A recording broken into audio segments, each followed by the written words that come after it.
Hey everybody, Dustin DePirac here. We're in Camp Randall.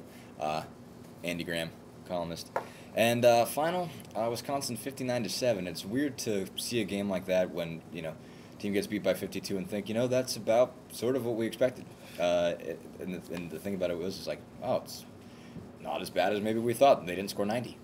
Well, So yeah, I mean, it was a 63-point margin last year. yeah, so it's down to 50.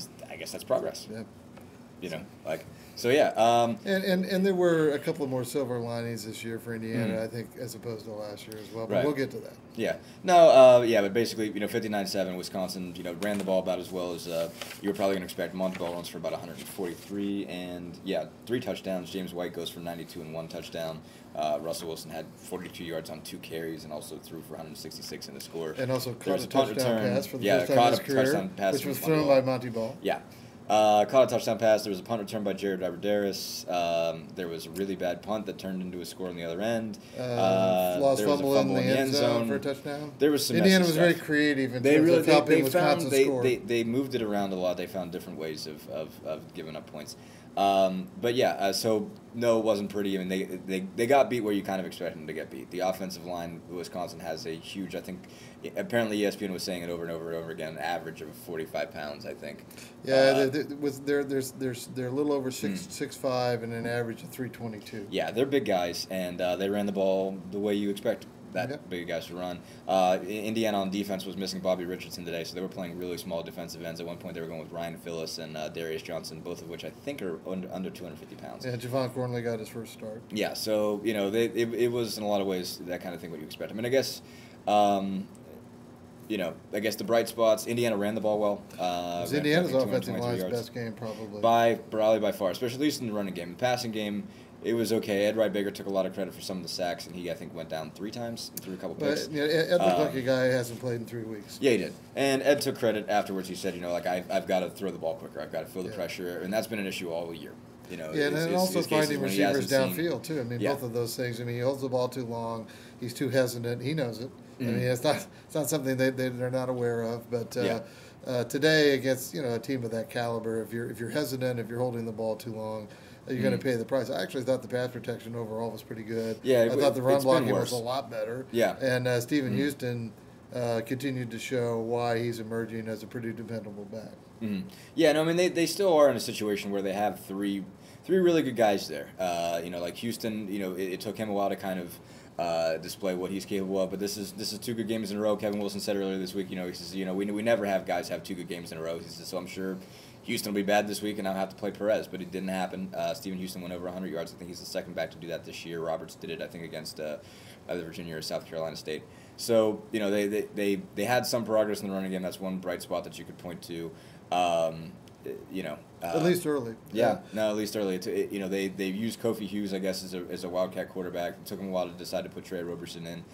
Wilson said that was in part because they wanted. He said take some hits off the quarterback. Kofi's a bigger, stronger guy, and if someone was gonna get beat up by running the ball, they'd I guess rather have it be Well, Kofi. and it's intriguing So- too because even though they didn't show it today, Kofi played quarterback at Cathedral of Yeah, Indianapolis. no, I mean, so Heath Rowe was- if you he- put him back there, yeah. he might actually throw the ball too. So the defense has to honor that. Yeah, no, I mean he has some, he has the capabilities. Kofi's an incredibly smart kid and he's Good a athlete. really good athlete, really good football sense. I mean he was not a wide receiver. I don't know if ever.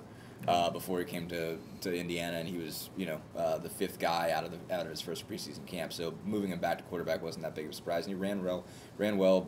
Was able to take some hits, and that got the running game going a little bit. There was something there, but at the end of the day, obviously this Wisconsin team is really good. Yeah, I I don't mean think they're anyone the was surprised by number that. 4 ranked team in the country, and Mhm. Russell Wilson just adds such a wider dimension of things that they can do well now. Yeah. It's very difficult to defend.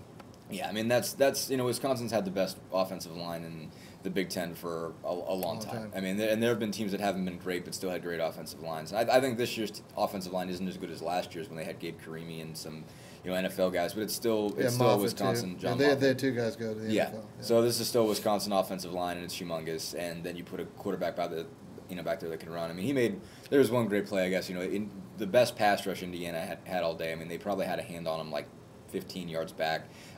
and Wilson just kind of shook that, and then he had a lane on the right side. They didn't have contain, and he had to turn it into like a 25-yard gain. What was going to be a 15-yard loss. And he wasn't great today. He missed some passes. He missed one wide open one to Jared Arboderis that would have been 6 early.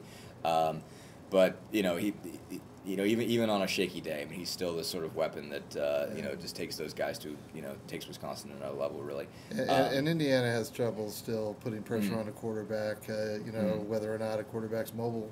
Yeah. Indiana has a hard time getting to him. Yeah, Kevin Wilson really had a hard time getting to him today because those guys are huge. And one time they had a shot, didn't end well. But Kevin Wilson said, sometimes you think maybe it's holding, but then again, they're not going to call holding if you're not fighting to get off the block. If the guy's just enveloping you, it doesn't really matter if he's holding on to you or not. The big thing that Wilson did point out, though, there were still big plays that shouldn't have happened.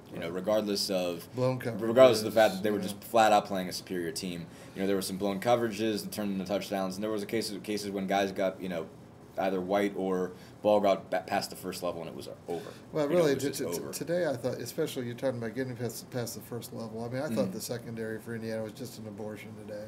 I mean, it was not a good performance. I mean, they took bad angles. Even when they were in position to make tackles, they didn't make them. And a couple of times guys got faked out to the point where the jock is on the field kind of thing. And and Lawrence Barnett got really schooled on one. I mean, I think he's been good at cornerback, and run support isn't as big of a part of his job as just covering guys man to man. That's going to happen in the open James field White sometimes. just juked him. I think it was Ball actually. Ball just kind of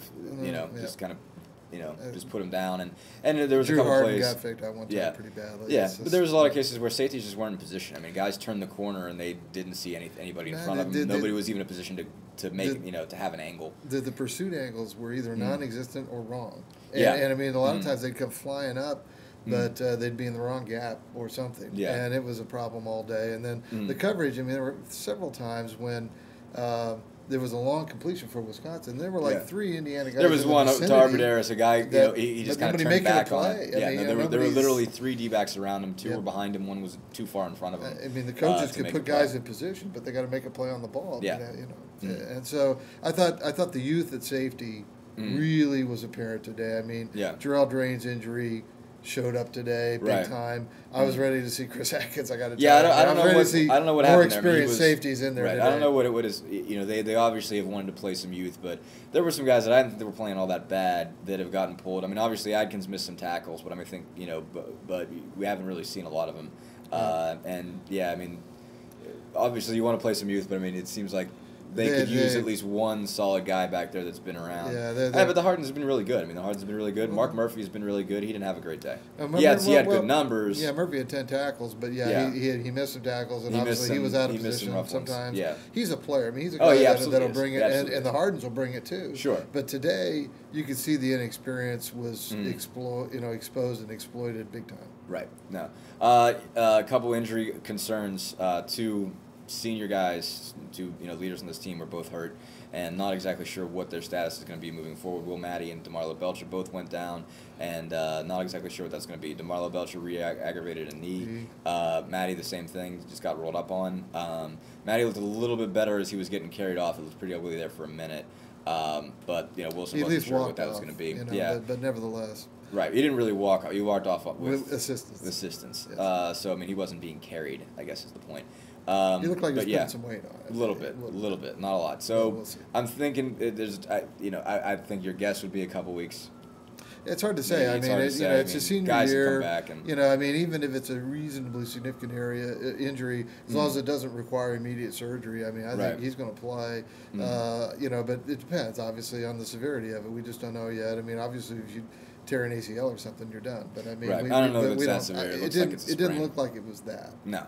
But in one way or another, it's an issue that you might not have for a couple practices, couple games, and so not really sure. I mean, at the end, for the most part, they got out of it alive. But it was a matter of survival, and they only partially survived. But at this point, you just move on. As Iowa next week, everybody understood a probable beatdown was coming today. I mean, it's no surprise. Wisconsin's really, really good. Yeah, so Indiana needs to. It's fine. Indiana is not fine, but Indiana needs to just accept it and move on now. That's fine. I mean, it's you came, you saw, you exit at this point. One word answer here. can this Wisconsin team play for a national championship? Yes. All right.